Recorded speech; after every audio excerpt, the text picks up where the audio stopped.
3월 26일 금요일 새벽 기도를 또 주님 앞에 올려드립니다. 오늘 말씀은 마태복음 26장 36절에서 46절 말씀입니다. 함께 봉독하며 나갑니다. 이에 예수께서 제자들과 함께 겟세마네라 하는 곳에 이르러 제자들에게 이르시되 내가 저기 가서 기도할 동안에 너희는 여기 앉아 있으라 하시고 베드로와 세베대의 두 아들을 데리고 가실새 고민하고 슬퍼하사 이에 말씀하시되 내 마음이 매우 고민하여 죽게 되었으니 너는 여기 머물러 나와 함께 깨어 있으라 하시고 조금 나아가사 얼굴을 땅에 대시고 엎드려 기도하여 이르시되 내 아버지여 만일 할만하시거든 이 잔을 내게서 지나가게 하옵소서. 그러나 나의 원대로 마옵시고 아버지의 원대로 하옵소서 하시고 제자들에게 오사 그 자는 것을 보시고 베드로에게 말씀하시되 너희가 나와 함께 1시간도 이렇게 깨어 있을 수 없더냐. 시험에 들지 않게 깨어 기도하라. 마음에는 원이로되 육신이 약하도다 하시고 다시 두 번째 나아가 기도하여 이르시되 내 아버지여 만일 내가 마시지 않고는 이 잔이 내게서 지나갈 수 없거든 아버지의 원대로 되기를 원하나이다 하시고 다시 오사 보신즉 그들이 자니 이는 그들의 눈이 피곤함이로라. 또 그들을 두시고 나아가 세 번째 같은 말씀으로 기도하신 후 이에 제자들에게 오사 이르시되 이제는 자고 쉬라. 보라 내가 가까이 왔으니 인자가 죄인의 손에 팔리느니라. 일어나라 함께 가자. 보라 나를 파는 자가 가까이 왔느니라. 아멘. 오늘 주신 말씀 생각하며 함께 묵상하며 나가기 원합니다. 다 같이 묵상하겠습니다.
함께 기도합니다.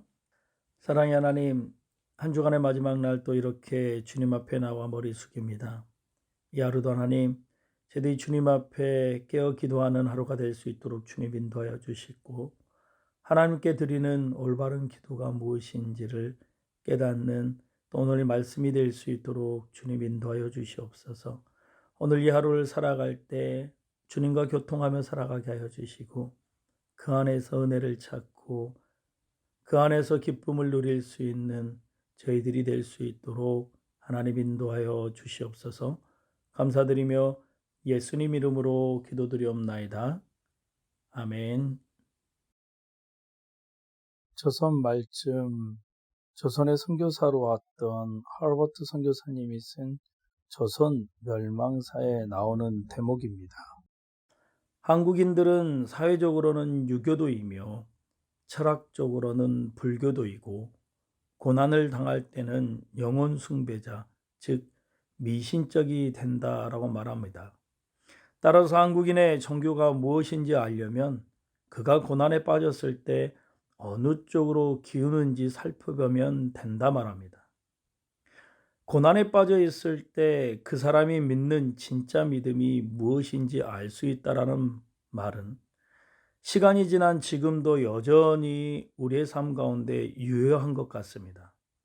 아무리 과학적이고 이성적이며 고상하며 어떤 종교에 심취해 있다 할지라도 고난을 대하는 그 모습을 보면 그가 진짜 믿는 것은 무엇인지를 알 수 있다라는 거죠. 제자들과 성만찬을 마치시고 내일로 다가온 십자가 고난 앞에 주님은 그 고난을 피하려고 하지 않았습니다. 또한 그 고난 앞에 체념하지도 않았습니다. 그 고난 앞에 적극적이지만 수동적인 태도인 기도의 자리로 나가는 모습을 오늘 말씀을 통해서 볼 수 있습니다. 이제 예수님이 제자들과 함께 할 시간이 얼마 남지 않았습니다. 본문은 어제 성만찬을 마치시고 제자들과 함께 기도의 자리인 겟세마네에서 맞은 마지막 시간을 다루고 있습니다. 십자가를 앞둔 예수님의 모습, 그리고 전혀 준비되지 않는 제자들의 모습을 통해 우리는 지금 어떤 모습으로 예수님과 동행하고 있는지 돌아보는 귀한 시간이 되기를 원합니다. 예수님은 이제 수차례 강조하셨던 절정과 절망의 순간을 앞두고 있습니다. 그 시간을 맞이하시기 위해 예수님이 선택한 것은 바로 기도였습니다. 누가복음 22장 39절 말씀을 보면 예수님이 기도하러 가신 것은 특별한 어떤 목적 때문에 가신 것보다 매일의 삶 가운데 기도하셨던 일들을 하고 있는 모습입니다. 신앙생활에서 어떤 비장의 무기 같은 것은 없습니다. 우리는 우리 앞에 놓인 일상의 길을 따라 살아가고 그 여정에서 말씀과 기도를 통해 하나님을 의지해야 한다라는 거죠. 그러나 일상을 따른 기도였지만 예수님의 마음은 그러지 않음을 오늘 말씀을 통해서 볼 수 있습니다. 심하게 아프셨고 죽을 정도의 고통을 느끼셨습니다. 이 순간 주님께서도 필요한 것이 있었습니다. 바로 그 마음을 함께 나누고 함께 기도하는 사람이 필요했던 것입니다. 누가복음에서는 하늘에서 천사가 내려와 예수님의 기도에 힘을 더했다라고 기록되어 있습니다. 이렇듯 예수님도 함께 기도할 사람이 필요하셨던 것이죠. 그렇다면 우리에게도 당연히 더 필요하지 않을까요? 아픔 있는 사람들과 함께 기도하고 위로해 주며 마음을 나눌 사람이 필요하다라는 겁니다. 또한 우리도 다른 사람을 위해 반드시 그러한 기도를 해 주며 살아가야 합니다. 어떤 이들은 사람의 위로가 무슨 필요가 있냐, 하나님 앞에 위로받아야 한다라고 말합니다. 당연합니다. 하지만 그것 또한 잘못된 생각입니다. 하나님께서는 때론 사람을 통해 우리에게 위로함을 주신다라는 거죠. 예수님조차 죽음과 순환의 자리는 피하고 싶었습니다. 우리가 어려운 환경 속에서 힘들어하는 것은 어쩌면 당연한 겁니다. 힘든 것은 고달프고 아픈 것은 괴롭습니다. 하지만 우리가 고통과 아픔에만 집중하여 그것을 없애는 일에만 몰두한다면 아마도 나를 통해서 이 땅 위에 하나님의 뜻이 이루어지는 일들은 없을 것입니다. 어려운 환경만 보고 그것을 없애달라는 내용으로만 내 기도를 채워서는 안 된다라는 거죠. 그것을 통해 이루고자 하시는 하나님의 뜻을 깨닫고 그것이 나를 통해 이루어지길 기도하는 우리들이 되어야 합니다. 환경이 힘들다고 환경에만 매달려 있으면 해결되지 않고 더욱더 나약해질 수밖에 없습니다. 환경을 넘어 환경을 지배하는 하나님을 바라보는 우리들이 되길 원합니다. 환경만 바라보는 이 제자들을 보십시오. 방금 전까지만 해도 죽음을 불사하고 예수님과 함께하게 놀아 다녀냈던 베드로는 죽음은커녕 졸음의 무게도 이기지 못하고 있음을 볼 수 있습니다. 영적 싸움이 벌어지는 최전선에서 베드로를 비롯한 제자들은 준비되지 못했다라는 겁니다. 무엇이 벌어지고 있는지 몰랐으며 예수님이 그렇게 말씀하셨음에도 그 엄중한 시간에 깨어있지도 못했습니다. 예수님께서 그렇게 부탁하셨음에도 그들은 자신의 힘듦에 넘어지고 말았던 겁니다. 예수님의 제자는 영적 상황을 알고 그것을 위해 깨어 기도하는 사람이어야 합니다. 하나님의 뜻이 이루어지기를 구하는 기도는 주님을 통해서 다시 한번 우리에게 보여주고 있습니다. 예수님께서는 제자들이 함께 깨어 기도하든지 함께 예수님과 가든지에 관계없이 오직 하나님의 뜻을 향해 하나님께서 자신에게 주신 사명의 길을 나아가고 있음을 볼 수 있습니다. 자신을 부인하며 저주하는 베드로를 위해 기도하였으며 피 한 방울까지 다 쏟아내시며 하나님의 뜻에 순종하여 십자가에 달리셨다라는 겁니다. 예수님은 자신의 소원을 아버지께 아뢰면서도 자신의 원함을 끝까지 고집하지 않으셨습니다. 인간적인 원함은 이 잔을 마시지 않는 것이었으나 하나님의 뜻이 이루어지기 위해서라면 이 잔을 마시겠다고 하신 예수님. 이것이 바로 우리의 삶과 기도가 돼야 한다는 거죠. 결국엔 아버지의 뜻대로 이루어지기를 기도하고 있다는 겁니다. 39절입니다. 그러나 나의 원대로 마옵시고 아버지의 원대로 하옵소서라고 기도의 결론을 맺고 계십니다. 이는 마태복음 6장 10절의 말씀인 뜻이 하늘에서 이루어진 것 같이 땅에서도 이루어지다라는 기도와 같습니다. 하나님의 뜻이 절대적으로 선하고 의로우며 복된 길임을 믿기 때문입니다. 자신이 미리 결론을 내려놓고 하나님께 자신의 뜻을 이루어달라고 고집하며 때를 쓰는 것은 바로 잘못된 기도다라는 거죠.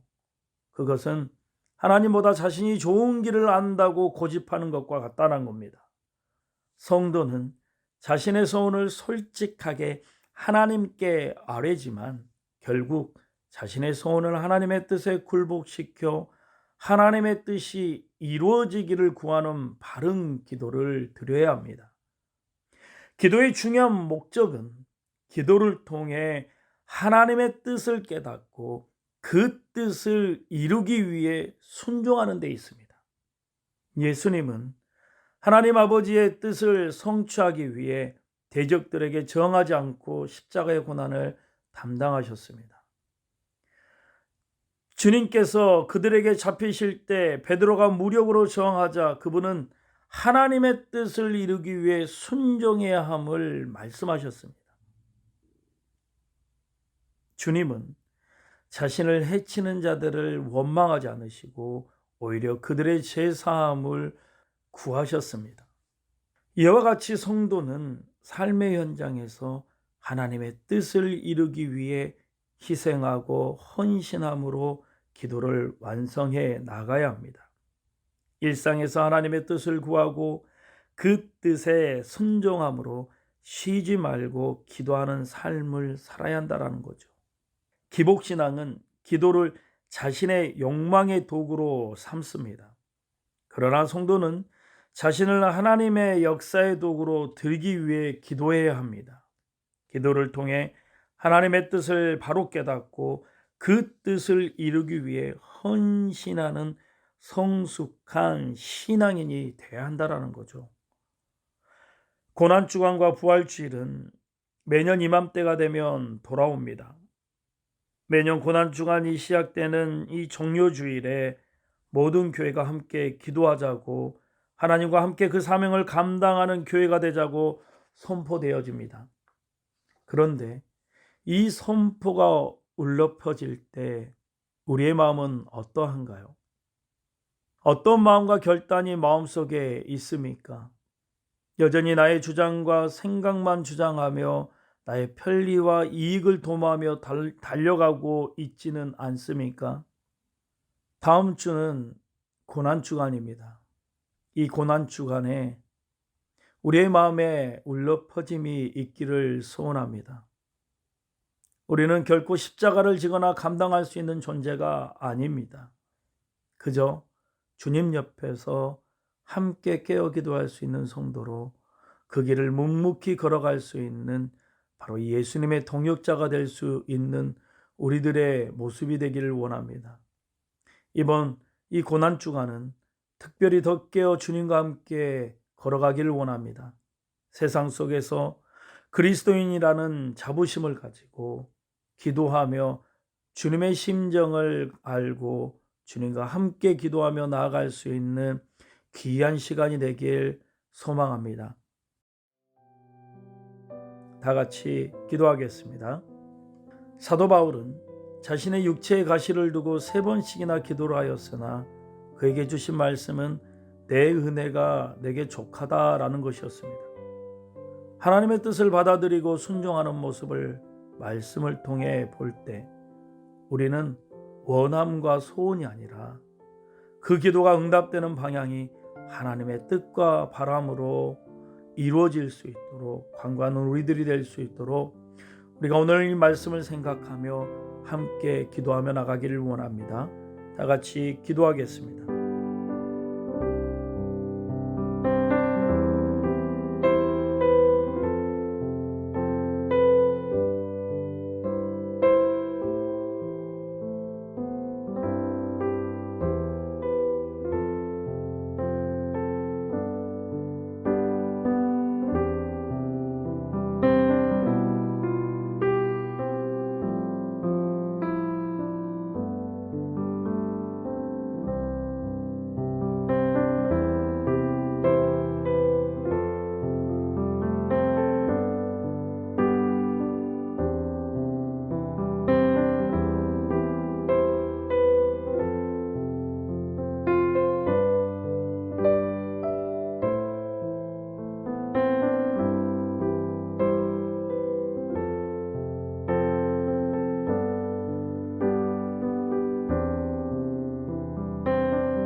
이 시간 우리 다시 함께 기도하기 원합니다.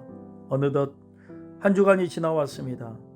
한 주간 어떤 생각과 어떤 마음으로 걸어왔습니까? 우리의 마음이 힘들다고 답답한 심정으로 한 주간을 보내셨는지도 모릅니다. 하지만 주님은 그럴 때일수록 기도하라 말씀하십니다. 우리 교회 모든 성도들이 하나님 앞에 매달릴 수 있는 시간이 되기를 소원합니다. 매일의 삶 가운데 기도로 시작할 수 있는 우리 성도들이 될 수 있도록 함께 기도한 후 여러분들의 기도의 제목을 주님 앞에 올려드리기를 원합니다. 다 같이 기도하겠습니다.